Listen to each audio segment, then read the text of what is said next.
Welcome to CLAT India. So I'll be teaching you English. This is my first lecture. Now talking about me, my name is Rashi Walia and I'll be your English teacher. And as per my qualifications, I have done BSc, B.Ed and M.Ed from Delhi University. And I have over 8 years of experience in teaching. So coming to CLAT, today we'll be doing a topic which is known as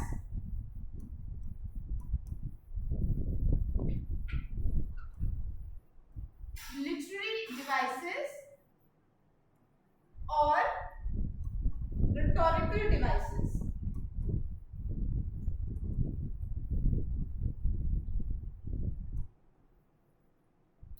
Now सबको पता होगा कि poetic devices आपने आज तक करी होंगी till class 12 की कौन सी हैं. वो devices along with some new devices are called literary devices. Poetic devices are used for poems while literary devices are used for literature, for passages, जो कि आपके CLAT के एग्जाम में आते हैं. So literary devices और rhetorical devices का meaning same होता है. इनकी मैं etymology बताती हूँ. By etymology I mean the origin of words. Now rhetorical comes from the word rhetoric, meaning stylized writing.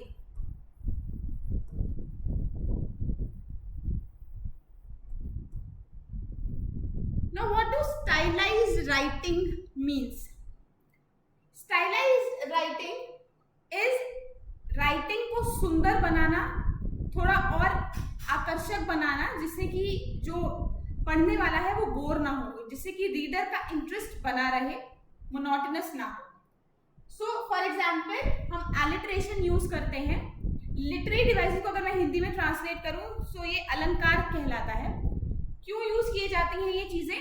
ताकि आपकी राइटिंग और ब्यूटीफुल हो सके, जो आप एक्सप्रेस करना चाह रहे हो उसको और अच्छी तरीके से समझा पाए.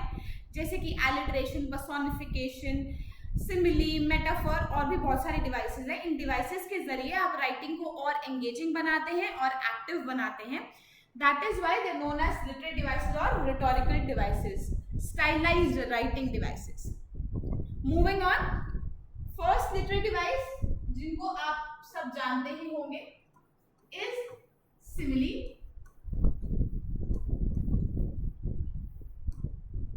सिमिली आपने अभी तक पढ़ा होगा पोम्स वगैरह में, आपकी 8th क्लास से स्टार्ट हो जाते हैं poetic devices. Simile is used for comparison of things,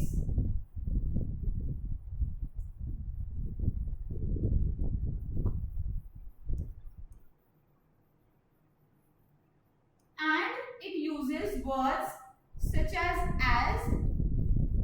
or such as or like. अगर कहीं पर दो चीजों का कंपैरिजन हो रहा है और उनमें वर्ड्स यूज किया जा रहा है एज, सच एज या लाइक, तो उधर हम सिमिली लगाएंगे. इसका मैं एग्जांपल्स देती हूँ आपको. He is busy as a bee. Now comparison हो रहा है बिजी का बी के साथ और वर्ड्स यूज किए जा रहे हैं एज, तो that is why it is known as a simile. दूसरा example, she sings like a Nightingale.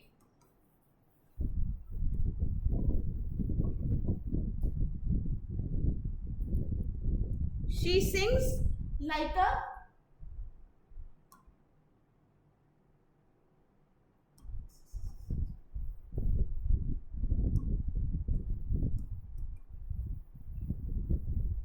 Nightingale.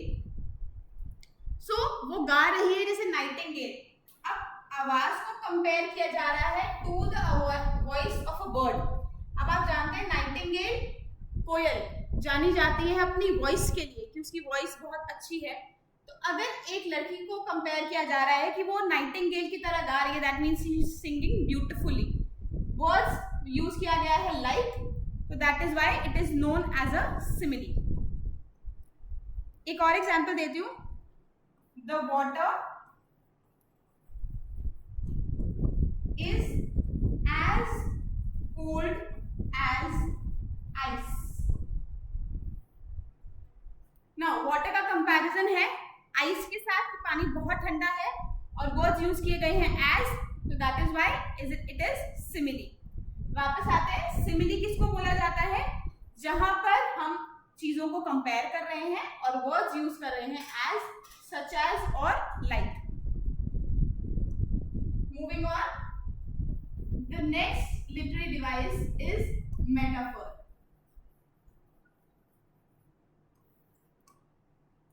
Now what is metaphor? Metaphor is also comparison of things but without the use of words such as like or as.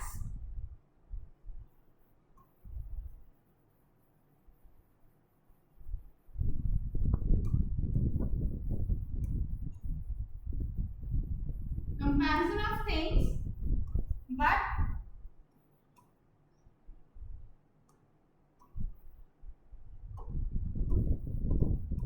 without the use of comparative words.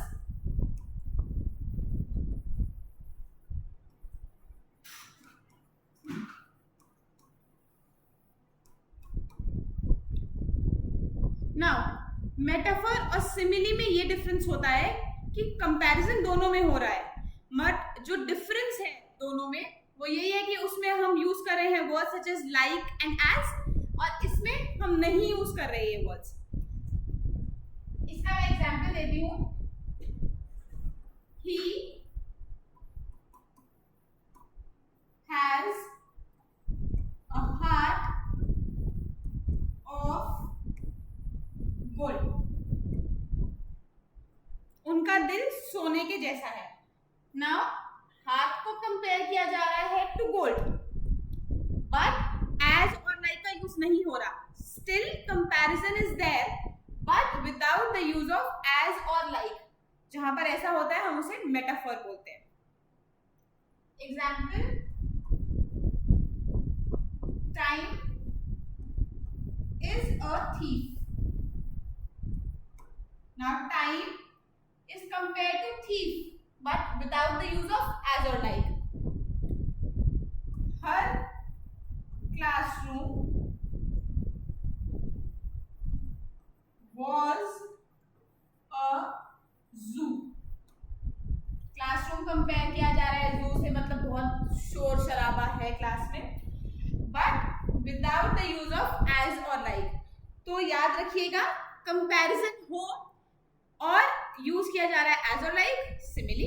Comparison हो और words नहीं use किए जाते as और like, तो हम उनको बोलते हैं metaphor. Moving on,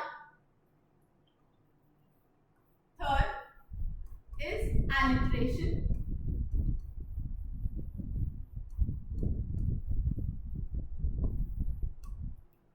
Now what is alliteration? Alliteration is one of the most interesting literary device which we are using. Alliteration is repetition.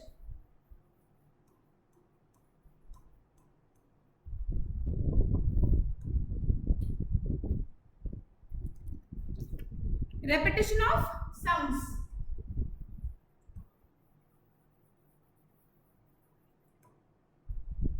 Example देती हूँ मैं, जैसे हिंदी में हम एग्जाम्पल करें, खड़क सिंह के खड़कने से खड़कती हैं खिड़कियां। हियर ख ख ख इज यूज बार बार। किस लिए यूज किया जा रहा है? ताकि राइटिंग को और अच्छा करने के लिए, ताकि रीडर बोर ना हो, ताकि रीडर और एंगेज रहे, इसीलिए एलिट्रेशन को यूज किया जाता है। इंग्लिश में अगर मैं इसका एग्जाम्पल दूं तो she sales seashells on the seashore. Now here the sound of sh and s is used repeatedly, तो इसको हम बोलेंगे alliteration. कुछ और examples,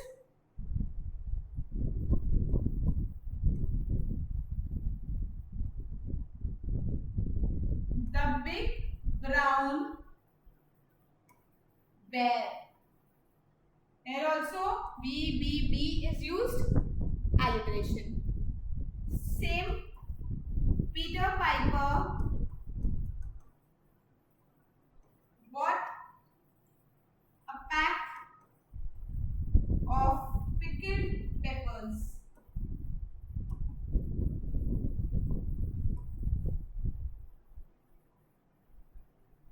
Here also P repeated use किया जा रहा है, तभी हम एलिट्रेशन बोलते हैं. तो alliteration is basically repetition of a letter. जैसे यहाँ पर SH और S का यूज किया जा रहा था, यहाँ पर B का किया जा रहा था, यहाँ पर P का किया जा रहा था. तो जहां भी एक साउंड की रेपिटेशन हो वहां पर हम यूज करेंगे एलिट्रेशन. Next is personification.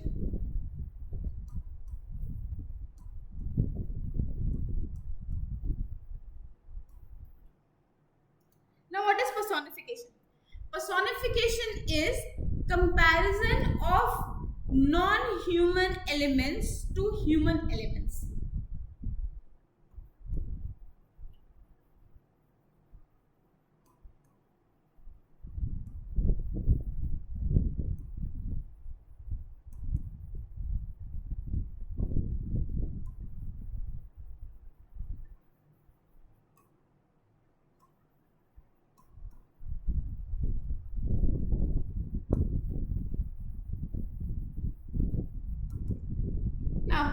ध्यान रखने वाली बात है, मैंने लिविंग को नॉन लिविंग से कंपेयर नहीं किया है, मैंने ह्यूमन को नॉन ह्यूमन एलिमेंट से कंपेयर किया है. क्यों किया है ऐसा? फॉर एग्जाम्पल देती हूँ आपको.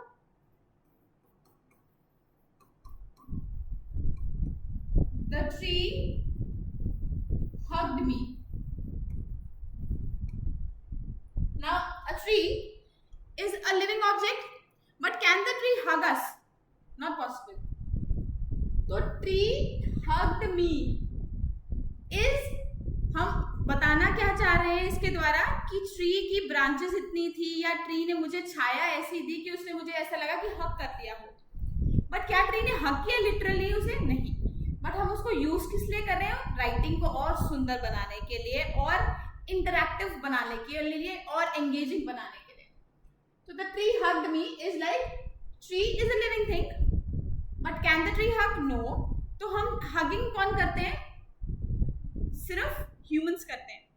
तो नॉन ह्यूमन एलिमेंट को जब हमने ह्यूमन एलिमेंट दिया तो that is called personification. Personification is किसी को पर्सन बनाना, किसी नॉन लिविंग थिंग को या नॉन ह्यूमन थिंग को पर्सन की क्वालिटीज देना is called personification.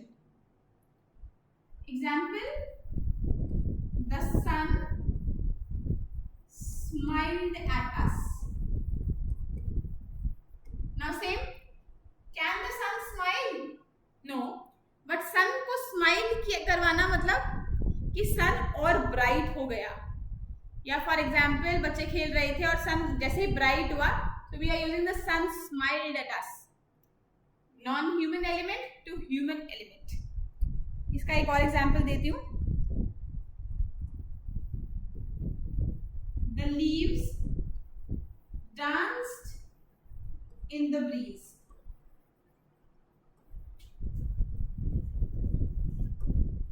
Now here also the leaves are dancing. Now as we know leaves can't dance, but जब हम एक नॉन ह्यूमन एलिमेंट को ह्यूमन एलिमेंट देते हैं that is called personification. So इसको अगर समराइज करना हो, so by personification we mean comparison of non human elements to human elements. Next is hyperbole. Now इस वर्ड की प्रोनाउंसिएशन पे बहुत चीजें रहती हैं कि मैम इसको प्रोनाउंस कैसे करते हैं. Some teachers pronounce as hyperbole, some as hyperbole, but जो correct pronunciation is hyperbole. Hyperbole is exaggeration,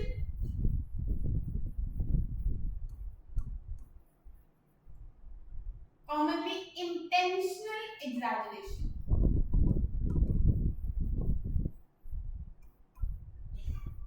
Exaggeration का मतलब होता है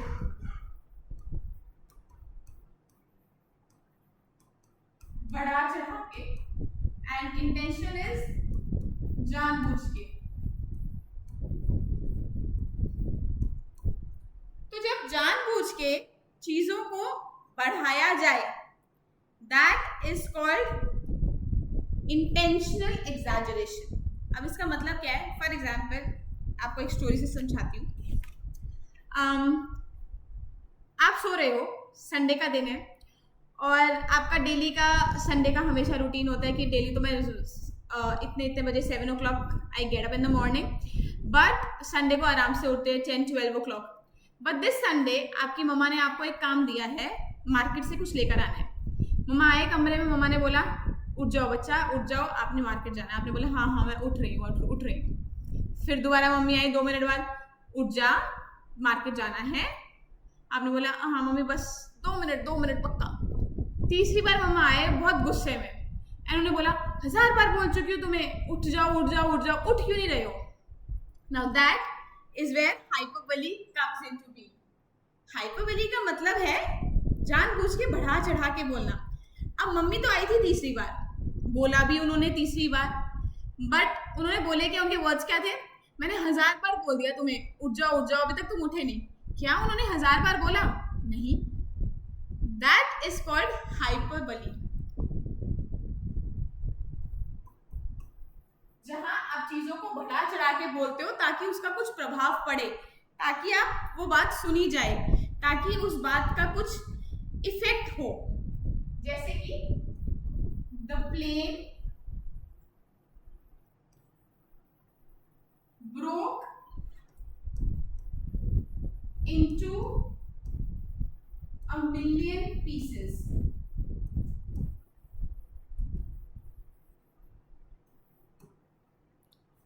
The plane broke down into a million pieces.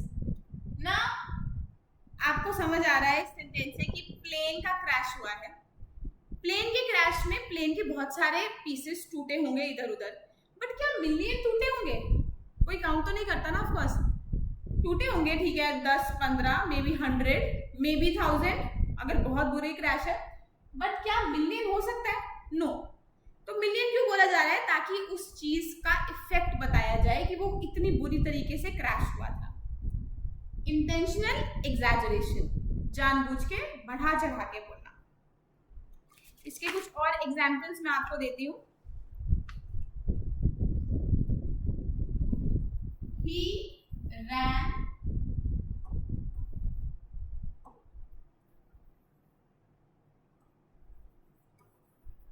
faster than the wind.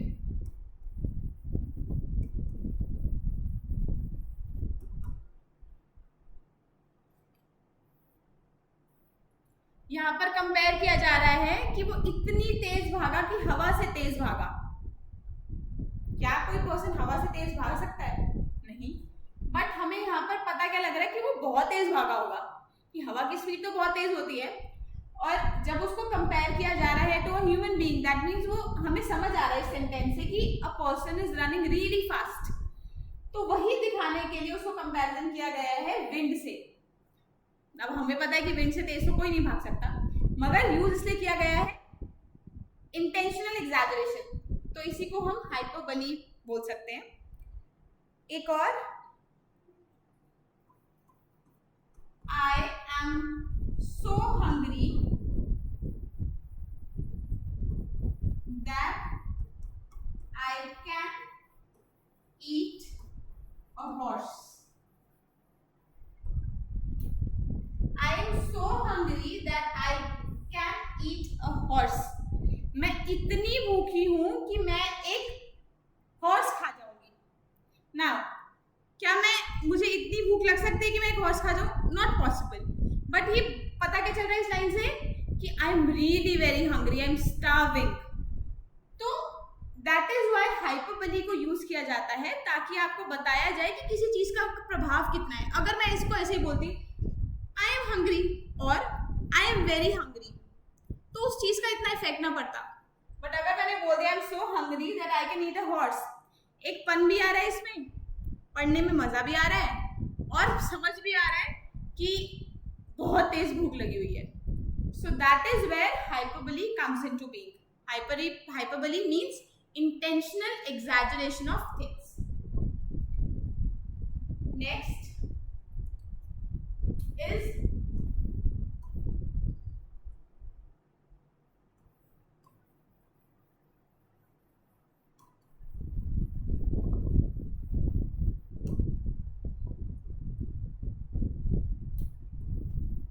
onomatopoeia.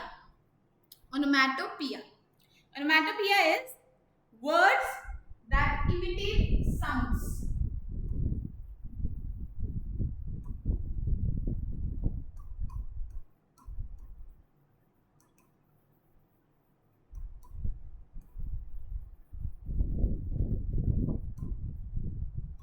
वो words जो sound को imitate करते हैं, जैसे कि स्प्लैश। स्प्लैश से आपको समझ आ रहा है पानी की बात हो रही है और पानी में कोई चीज गिर रही है, स्प्लैश। बैंग, बैंग से आपको समझ में आ रहा है कि कुछ जबरदस्त चीज कोई क्लैश हुई है, तो that is bang. Boom, boom से समझ आ रहा है या तो कोई बॉम्ब फटा है या कि कोई ऐसी चीज है जो जिसका प्रभाव बहुत अधिक पड़ा है, बहुत ज्यादा पड़ा है। तो वो वर्ड्स जो हम साउंड के लिए यूज करते हैं, जिनसे हम बता पाए कि उस चीज का इफेक्ट कितना स्ट्रॉन्ग रहा होगा, इज कॉल्ड ओनोमैटोपोइया। जैसे कि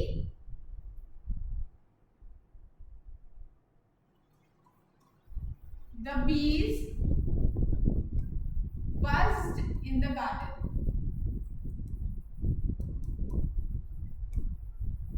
सिंपल सी बात है, यहां पर यूज किया जा रहा है buzzed। buzzed एक साउंड है, साउंड है तो ओनोमैटोपोइया है। Next is the balloon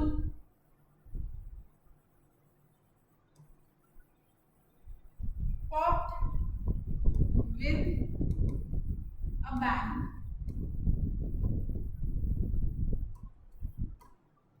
bang एक वर्ड है, साउंडिंग वर्ड, सो हमने उसको ओनोमैटोपोइया में डाला है।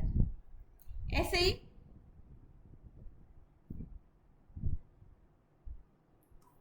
The door cracked open. Crack एक साउंड है, क्रैक मतलब टूट जाना, फट जाना।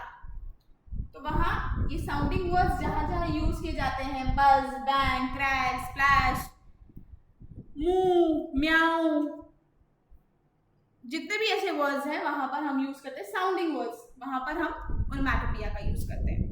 तो जहां भी किसी पैसेज में आपको कुछ साउंडिंग वर्ड्स आ जाए तो आपको बिना सोचे समझे, इट इज वेरी इजी, आपको बिना सोचे समझे ओनोमैटोपोइया मार्क कर देना। नेक्स्ट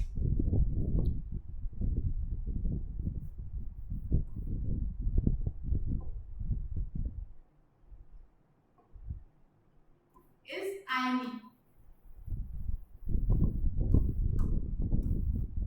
आयरनी क्या होता है? A contrast between expectation and reality. Irony is use जहां पर किसी को टॉन्ट मारना हो, सार्कास्टिक बनना हो, जहां पर आपको ये दिखाना हो कि चीजें सही ढंग से काम नहीं कर रही हैं, वहां पर हम आयरनी का यूज करते हैं। So irony would be a contrast between expectation and reality.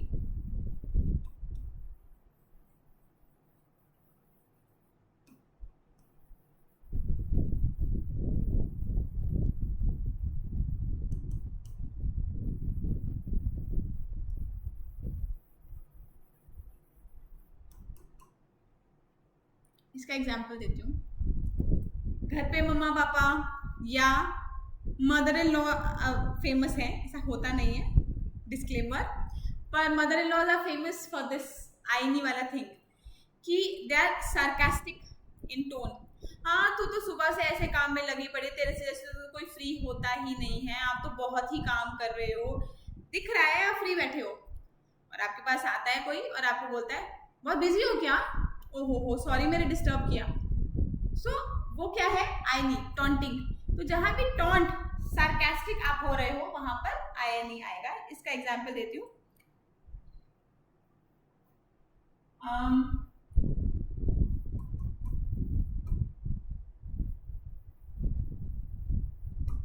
saying lovely weather during a storm, आंधी आ रही है मगर आप क्या बोल रहे हो, अरे क्या बात है, क्या मौसम है, तो दिस इज टॉन्टिंग। नेक्स्ट,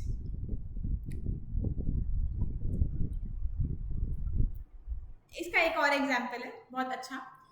मम्मा आए कमरे में और आपका कमरा पूरा बिखरा पड़ा है, तहस नहस है, कपड़े इधर उधर, books are here and there, everything is messed up. And मम्मा आए कमरे में and she sees here and there and she is like, oh what a nice room, कितना साफ सुथरा कमरा रखा है आप, वेरी गुड बच्चे।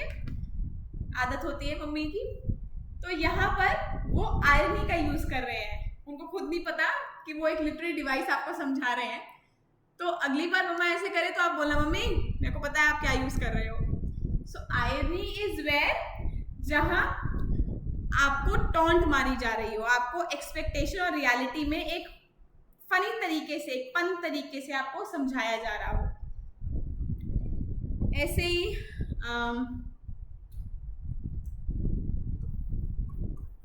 a fire station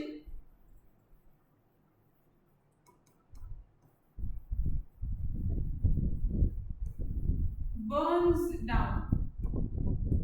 fire station किस लिए यूज होता है, आपको बुझाने के लिए, और वही बर्न हो जाए, दैट इज एन आयरनी कि फायर स्टेशन ही बर्न हो गया। दैट मीन्स कि जो चीज एक चीज को सॉल्व करने के लिए बनी है बट वो चीज खुद ही खत्म हो जाए, तो उस चीज को एग्जाम्पली हम समझा रहे हैं कि that is called irony. Okay, moving on. Next is oxymoron.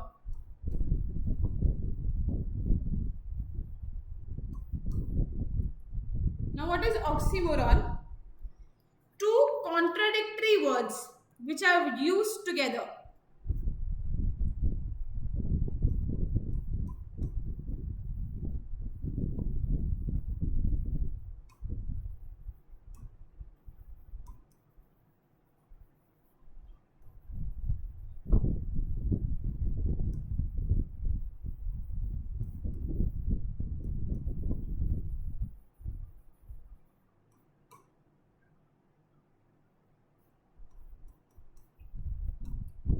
यहाँ पर हम क्या करते हैं, दो बहुत ही कॉन्ट्रडिक्टरी वर्ड्स को हम इकट्ठा यूज करते हैं, जैसे कि ओल्ड न्यूज।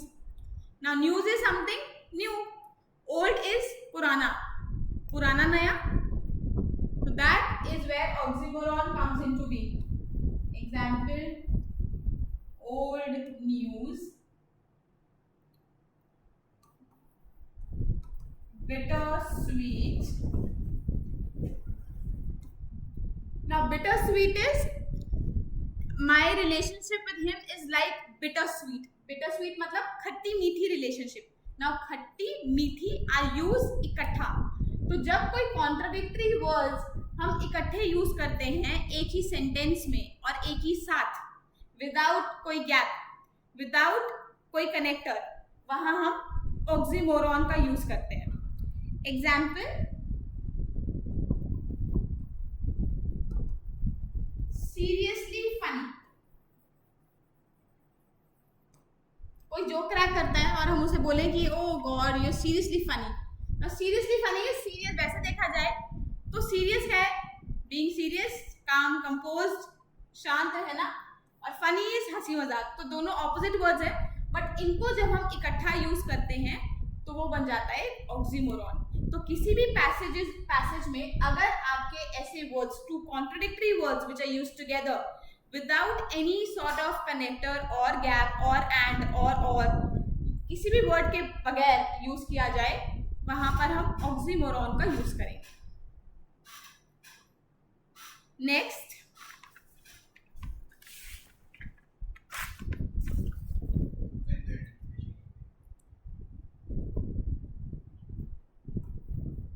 Is anaphora. इसकी correct pronunciation is anaphora, not anaphora और एनाफोरा, एनाफोरा। एनाफोरा क्या होता है? रेपिटेशन ऑफ वर्ड और a phrase.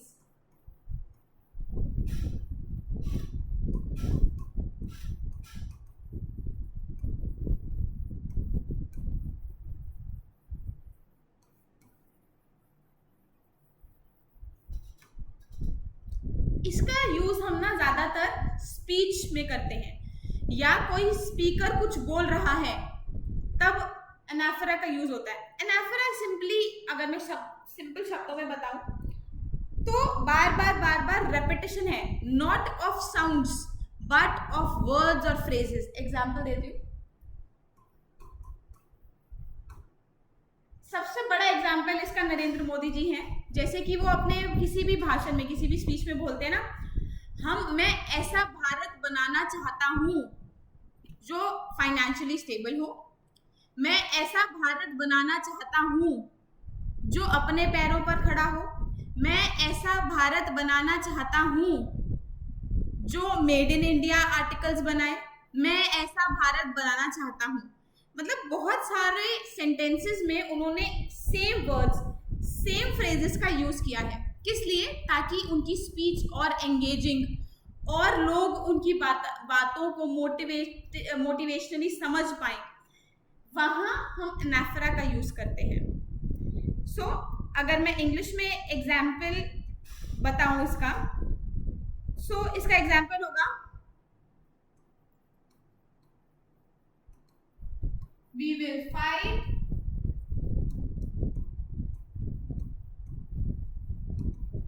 we will run, we will conquer। हम लड़ेंगे, भागेंगे, हम जीतेंगे। तो बार बार we will यूज किया गया है। That is called anaphora. जब भी हम कोई वर्ड या कोई फ्रेज इसको बार बार यूज करते हैं ताकि हम उस चीज के प्रभाव को और बढ़ा सके, उसको हम एनाफोरा बोलते हैं। Every day, every night, in every way I am getting better. तो बार बार मैंने यूज किया every day, every night, in every way I am getting better.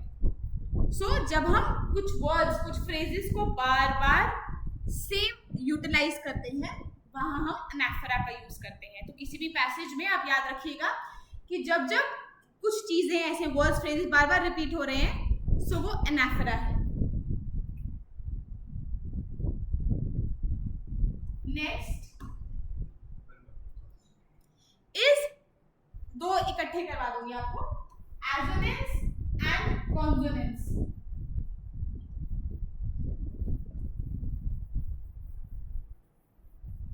बहुत सिंपल सी चीज है, ये भी एक एलिट्रेशन का पार्ट आ जाता है। मगर एलिट्रेशन में भी अगर ऑप्शंस में आपको ना कभी कभी ऐसा हो जाएगा कि आपको ऑप्शंस में एलिट्रेशन भी दिया है, एसोनेंस भी दिया है, कॉन्सोनेंस भी दिया है ये दोनों एलिट्रेशन का पार्ट ही, बट ये क्वेश्चन ऐसे कंफ्यूजन के लिए पूछा जा सकता है। नाउ एसोनेंस का मतलब है रेपिटेशन ऑफ वोवेल साउंड्स।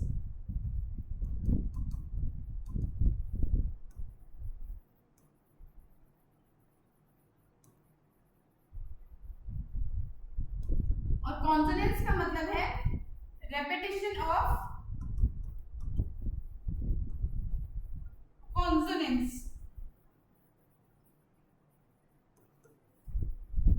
इसको याद रखने का एक बहुत आसान तरीका है, कॉन्सोनेंट से वर्ड आया है कॉन्सोनेंस।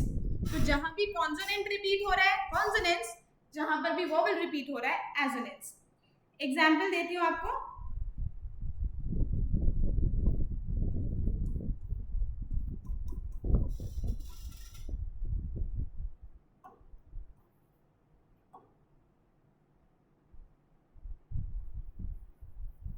शीप स्लीप ना, इधर डबल ई रिपीट हो रहा है तो एसोनेंस वोवेल साउंड रिपीट हो रहा है। इधर का example tick tock, CK letters like CK is repeating, so consonant है, आपको पता होगा vowels A E I O U, 5 vowels. Consonants बाकी जितने भी सब हैं B C D F G and so on. तो जहां भी एसोनेंस मतलब वोवेल साउंड्स का रेपिटेशन एंड कॉन्सोनेंट्स मतलब कॉन्सोनेंट साउंड्स का रेपिटेशन। इसका एक और एग्जांपल है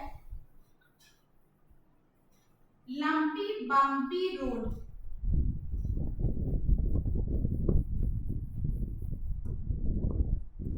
एमपी सेम रिपीट हो रहे हैं, सो दैट इज व्हाई कॉन्सोनेंट्स। तो इसको समराइज करते हैं, एसोनेंट्स जहां पर वोवेल्स रिपीट हो, कॉन्सोनेंट्स जहां पर कॉन्सोनेंट्स रिपीट हो। So these were the very important literary devices और रिटोरिकल डिवाइसेस जो यूज आते हैं आपके क्लैट के पैसेजेस में या इन एवरी पैसेज। जनरली भी आपको ये चीजें आनी चाहिए। आई होप आप सबको समझ में आया हो। Thank you so much for watching. Please subscribe to this channel.